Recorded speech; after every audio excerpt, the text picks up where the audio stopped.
Imagine you are walking into a room, but not just a normal room. It is vast, Right. almost cavernous. The ceiling is completely lost in heavy shadow, and the air in there is stale. It smells like, I don't know, old copper wire and dry parchment. That is a very specific, slightly unsettling vibe. It is, but the most important part of this room, the thing you notice immediately, is the sound. Okay. Close your eyes for a second and just try to hear it. It is ticking. Like a clock. Like thousands of clocks. Millions, maybe.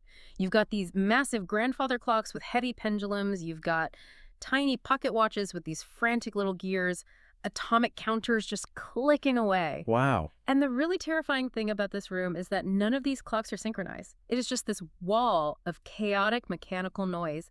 Tick-tock, tick-tock. Rhythmic dissonance. That sounds incredibly stressful. Oh, it is. It is the literal sound of anxiety. And underneath that mechanical wall of noise, if you listen closely, there is something human. And that is it. It's the frantic, desperate scratching of quill pens on parchment. Just scratching, scratching, scratching. It is the sound of calculation.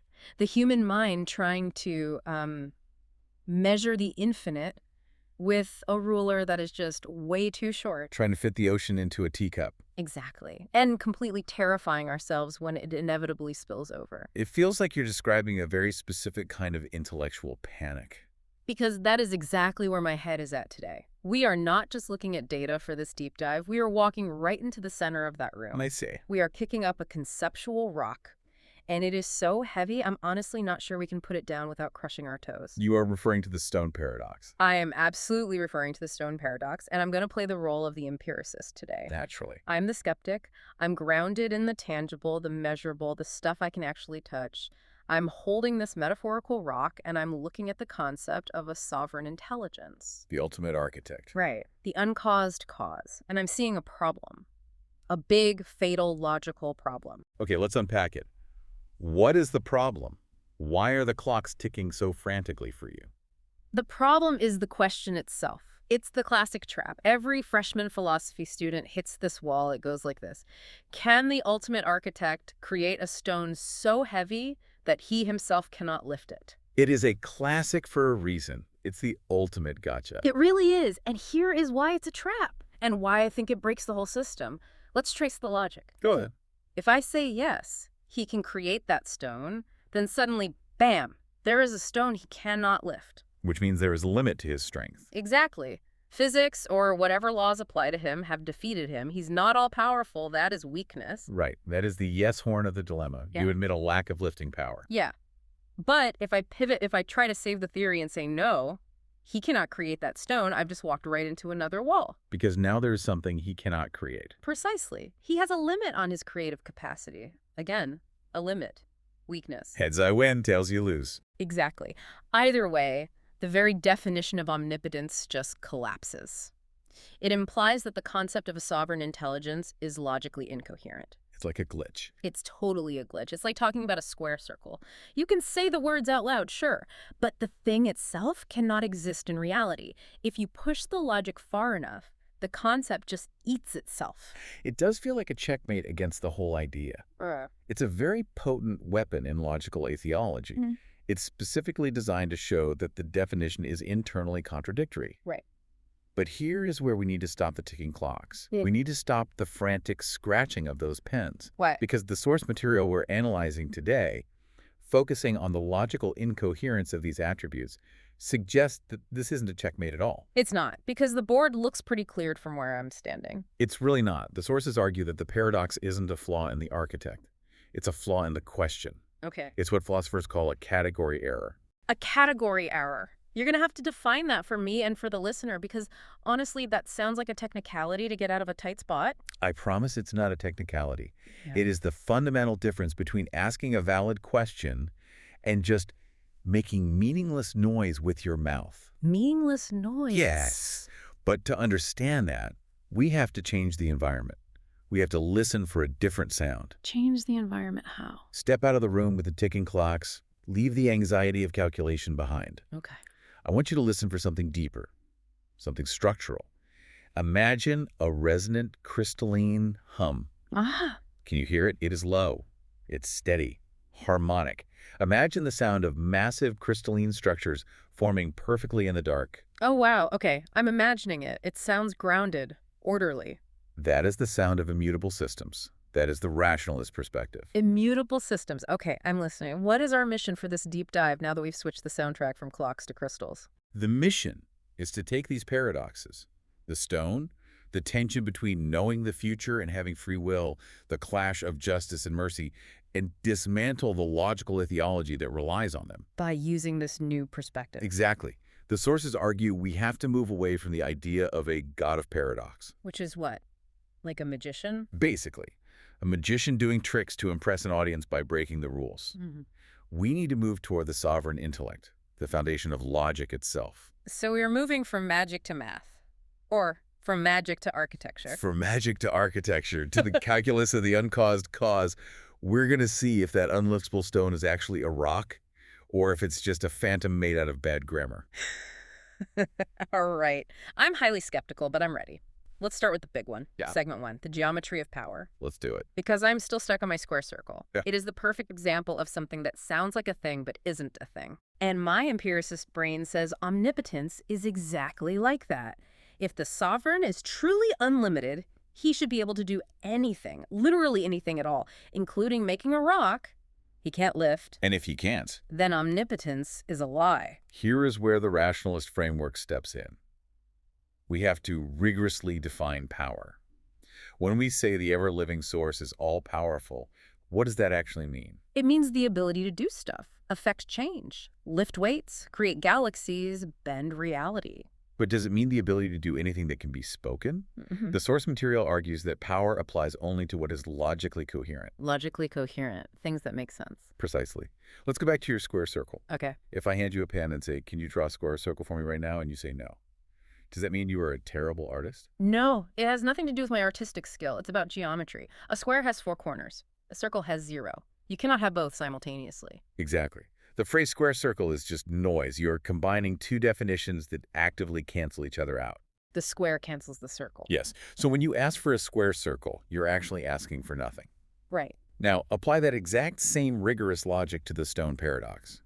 A stone, too heavy to be lifted by an omnipotent force. You're saying that phrase is a meaningless string of words. It is entirely meaningless. Let's break it down. Omnipotent means infinite power. Okay. Too heavy to be lifted means a weight that exceeds the power of the lifter. Right. So your sentence actually translates to a stone whose weight exceeds infinite power. Which is mathematically impossible. You cannot exceed infinity. Exactly. The source argues that asking if the sovereign can do the absurd is like asking if he can make the number 5 equal to the color blue. Or like asking if he can make a married bachelor. A married bachelor is perfect. If you are a bachelor, you are not married. If you are married, you are not a bachelor.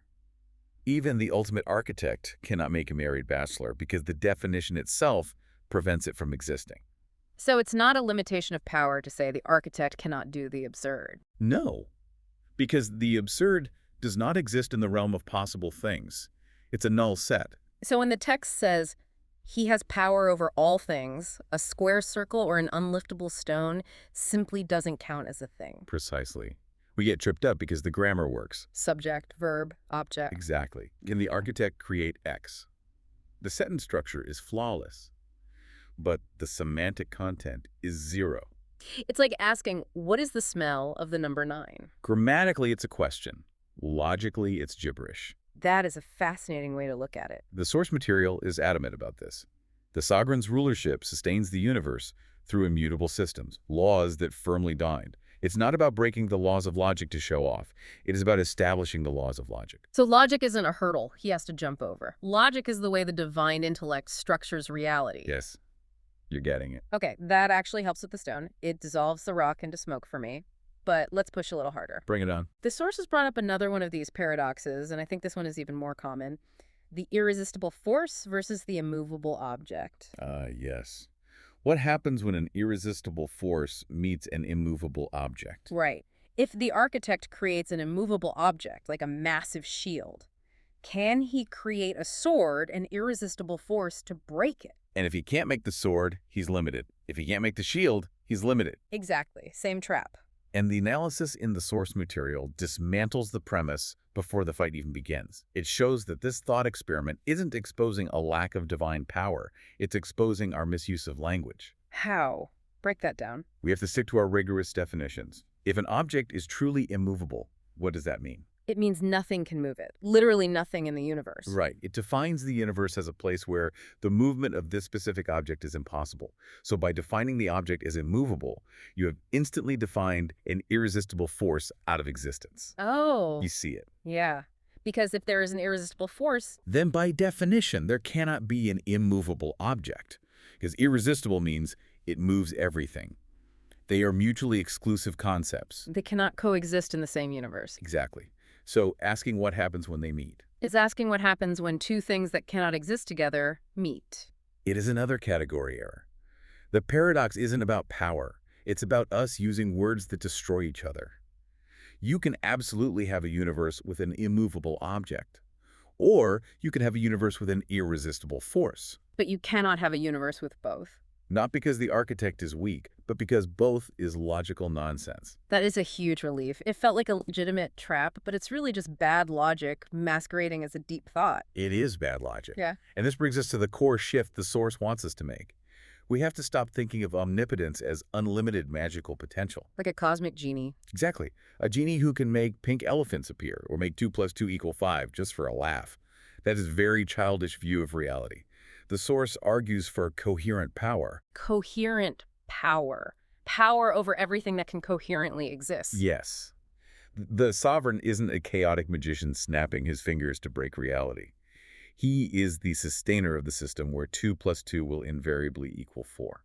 The stability of math, the stability of logic that is not a cage holding him in, that is a reflection of his nature. The laws of logic aren't a cage. They are the floor he built. That is the immutable system. Okay, I can accept that.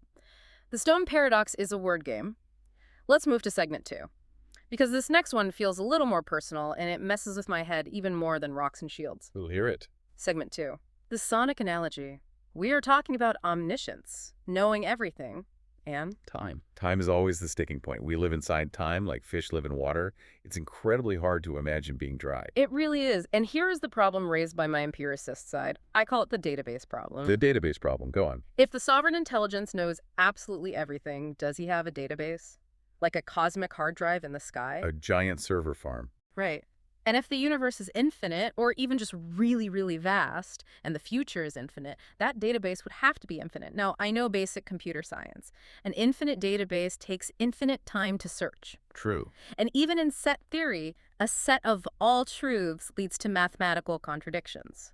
Russell's paradox. The set of all sets that do not contain themselves. Exactly. It feels like we are right back to the square circle. A database of everything might be logically impossible. And the rationalist response drawn from the text is actually wonderfully simple. Throw away the database. Throw it away. But he has to know the facts. The source materials is explicit here. Divine knowledge is not a catalog of propositions. It is not a list of facts, fact A, fact B, fact C, that the intellect has to scroll through. It is an immediate creative grasp of reality. Immediate grasp. Okay, unpack immediate for me. Yeah. Because immediate usually implies right now. Think of it less like reading a heavy encyclopedia and more like seeing light. Okay. When you open your eyes in a sunlit room, do you have to look at every individual photon to know the room is bright? No, I just see the room. Do you have to catalog the chair, and then the table, and then the rug, adding them to a mental list to know they are present? No, it's instant. It's a holistic perception. That is the analogy the source is gesturing toward. The architect doesn't compute reality step by step. He perceives it in its absolute totality. It is not discursive. It's intuitive, all at once. All right, that solves the processing speed issue of an infinite database. But what about the I am here now dilemma? This one really bothers me because it challenges the idea that the ever-living never changes. Walk me through the dilemma. Okay. Does the sovereign know what time it is right now? That is a very fair question. Because if I ask what time is it, and the answer is it's 3:00 p.m., then that is the truth. But 1 hour later, the truth is it's 4:00 p.m. The facts on the ground have changed. Right. So the knowledge changed. The file had to be updated. At 3:00, the intellect knew it is 3. At 4 big, it knows it is 4. And if knowledge changes, the knower is changing. Exactly. He is not immutable. But if he doesn't know it's 3:00 p.m., Then he is not all-knowing. He's ignorant of the current time. So either he changes, which means he's not perfect, or he is ignorant, which means he's not perfect. It's a double trap. This is the classic tension between immutability and omniscience. It's a tough one. But the source argues that the phrase, "I am here now," is a strictly creaturely, time-bound viewpoint. Creaturely. Yes.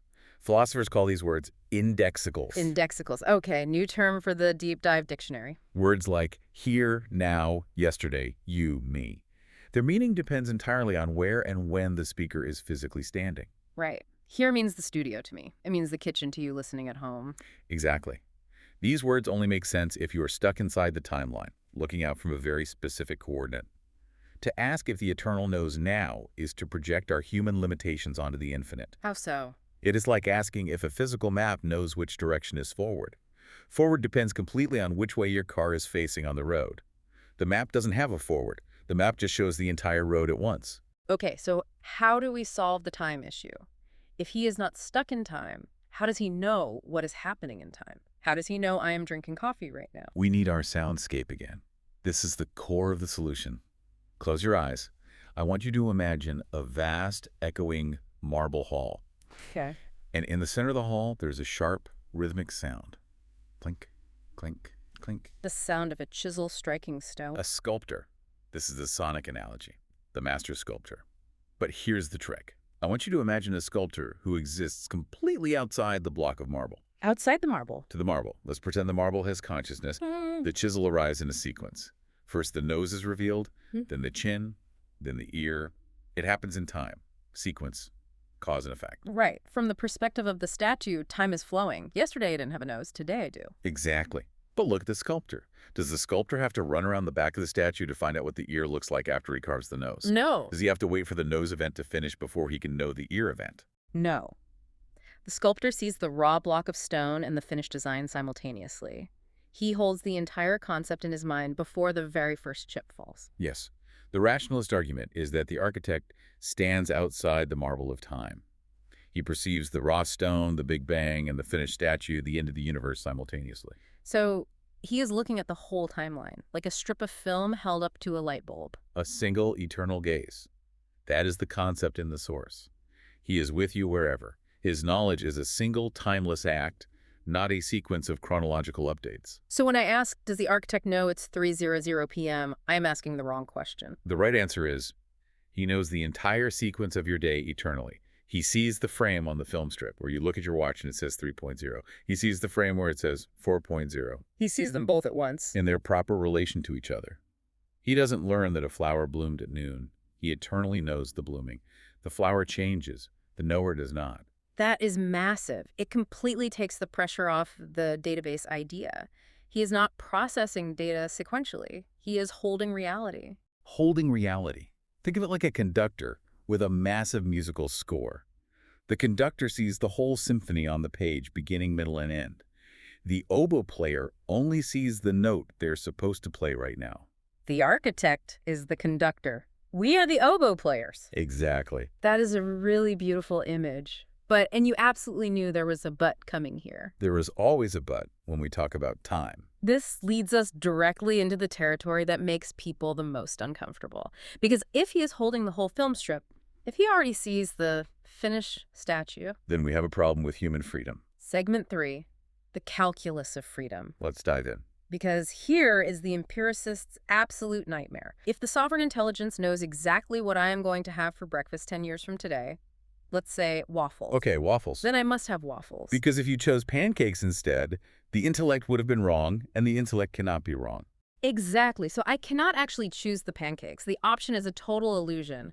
I am just walking down a single track that was laid down before I was even born. It feels like coercion. It feels like the script is already written, and I am just an actor mouthing the lines on a stage. This is the ancient, heavy conflict. Foreknowledge versus free will. Fatalism. How do we possibly get out of this? It seems logically airtight. The rationalist framework and the source material makes a critical distinction here. A distinction that is often completely missed in casual debates. It is the distinction between knowledge and causation. Knowledge and causation. Knowing versus making. Let's use an analogy straight from the text. Tennis. Okay. You are watching your best friend play a tennis match. Wow. You've known him for years. You know his game inside and out.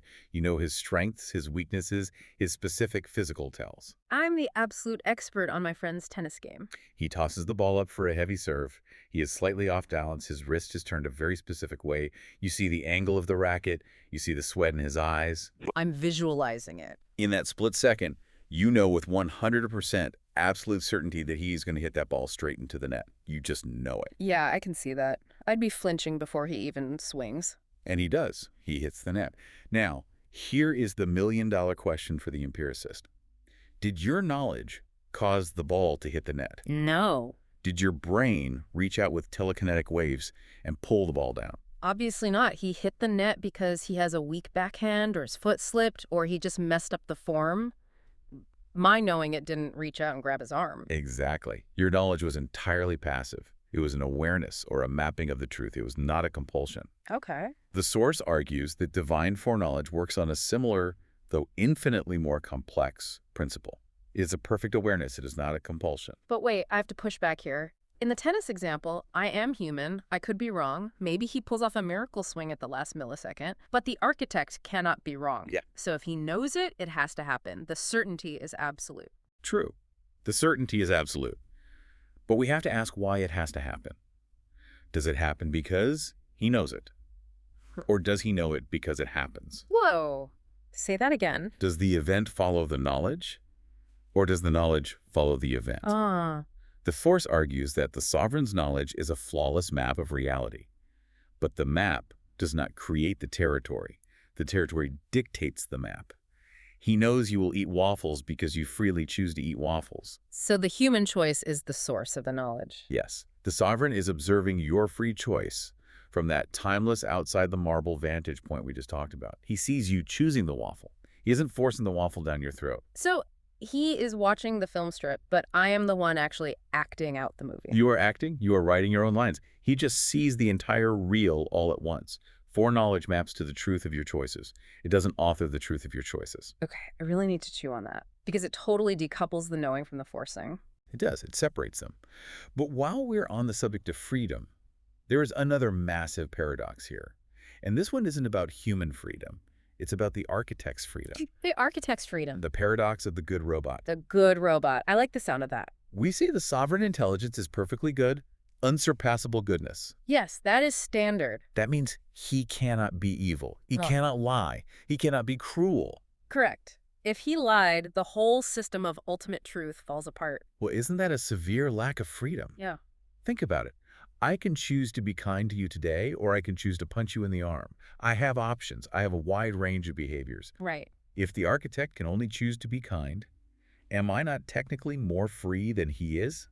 Is he just a cosmic robot programmed only for goodness? That is a really profound question. If I have a bigger menu of options than the sovereign, am I somehow more powerful in my agency? Can the ultimate architect be truly free if he cannot choose to do evil? How does the rationalist respond to that? The response requires us to completely redefine what we mean by the word freedom.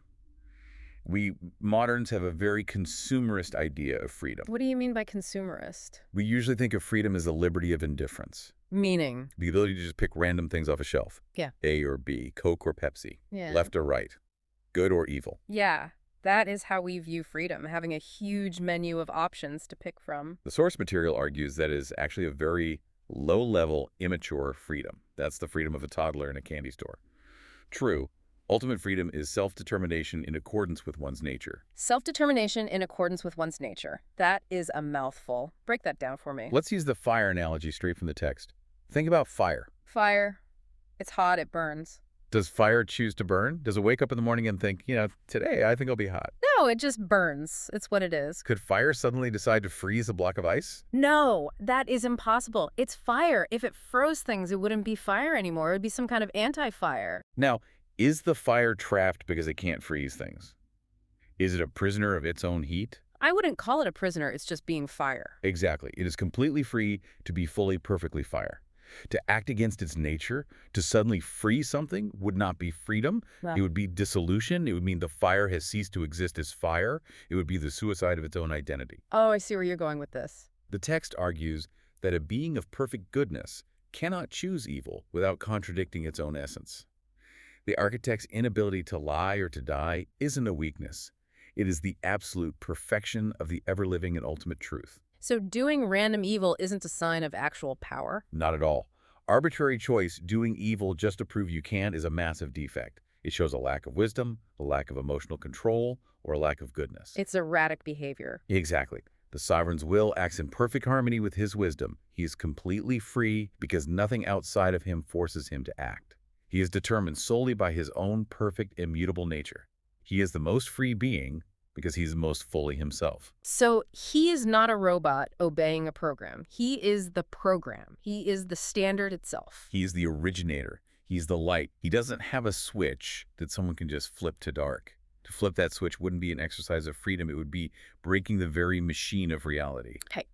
We have tackled power, we've tackled time, we've tackled freedom, but now we have to deal with the really messy business of actually running a universe. Yeah. Because it is not just about these abstract concepts, it's about rules, it's about consequences. Segment 4, architectural justice. This is where we deal with the multiple attribute conflicts. Right, when the virtues seem to clash with each other. Yeah. And the biggest one, the one that causes the most debate, is justice versus mercy. This is the one that gets people really emotional, and the empiricist's complaint here is just simple math. You cannot be 100% just and 100% merciful at the same time. Why not? Because they are literal opposites. Justice implies exact payment, an eye for an eye. Every single atom of wrong must be paid for. If you do the crime, you do the time. Correct. That is the strict definition of justice. But mercy implies forgiveness, letting someone off the hook, canceling the debt entirely. Right. So if you punish the offender, you aren't being merciful, you're being just. But if you forgive the offender, you aren't being just, you're being merciful. They are mutually exclusive. It is a zero-sum game. If you have 50% mercy, you only have 50% justice. That is true if you view them as two equal guys fighting over a steering wheel. One wants to turn hard left, one wants to turn hard right. But the rationalist view, what we can call the umbrella theory, sees it very differently. The umbrella theory. The source states that mercy actually encompasses justice. They aren't fighting on the exact same level. They are layered. Layered how? Give me a visual for that. Think of architectural justice. Imagine a house. Okay. Justice is the floor. It is the solid foundation. It upholds the entire moral order. The atom's weight of wrong is fully acknowledged. The system knows the score. The intellect is not blind to injustice. He knows exactly what is owed by everyone. So the floor is perfectly level and solid. Justice is real. We aren't just ignoring the crime. Exactly. But mercy is the roof. It covers the entire structure. The source describes a balance that unites absolute strength with ultimate compassion. How does that actually work in practice, though? Because you still have to either punish or forgive the person standing in front of you. You cannot do both to the same person for the exact same act. The mechanic described in the source is dynamic. Justice is the default baseline. Actions have consequences. If you break a window, you owe a window. Okay, I owe a window. Mercy is the open door for those who actively seek to repair the relationship. Through repentance. Right. Imagine a physical courtroom. You broke the window. The judge, representing justice, looks at you and says, the law dictates you must pay $500. The gavel bangs. Justice is served. The debt is formally established. Okay, I owe the court $500. But then, the judge takes off his robe, he walks down from the bench, stands next to the defendant's chair, and pulls out his own checkbook. And he says, I will pay the $500 for you. Oh, so the homeowner still gets paid for the window, or the judge pays the fine into the system. Exactly. The debt is still absolutely real. That is the justice part. The window is paid for. The moral law is upheld. But the penalty is covered by the superior. That is the mercy part. It is not that justice magically vanished, it's that mercy satisfied it. So they aren't canceling each other out at all. They are working in tandem. Justice rigorously defines the debt, and mercy handles the payment for those who ask for it. Precisely. It's a beautiful interplay. Justice upholds the order, mercy then forgives. It is a highly sophisticated moral economy, not a logical contradiction. Okay, I can really see the architecture there. It's deeply satisfying. It feels fair. It does. But there is one last paradox I want to throw at you, and this one is about space. Space. The mystery of presence. We say the sovereign intelligence is everywhere. Omnipresent. But if he is everywhere, how does he have a self? This is the classic pantheism problem. If he is in the chair and the table and the air and inside me, wouldn't he just be completely dissolved into the universe, like a colored gas released into a massive room? Right. If the divine is everything, then nothing is the divine. Exactly. If a drop of water mixes with the ocean, it completely loses its dropness. It's gone. This is the massive danger of pantheism, blurring the creator with the creation. But the rationalist source clearly distinguishes between spatial diffusion and sustaining presence. Diffusion versus sustaining. Break that down for me. If I pour a gallon of fresh water into the salty ocean, the water diffuses. It loses its distinct identity. It just becomes the ocean. That is not the model here. The architect does not mix with the universe. What is the model then? Light. Light again. We really keep coming back to light today. It is the absolute best metaphor we have. Imagine a room completely filled with bright light. The light touches the walls. It touches the heavy wooden furniture. It touches you. It is quite literally everywhere in the room.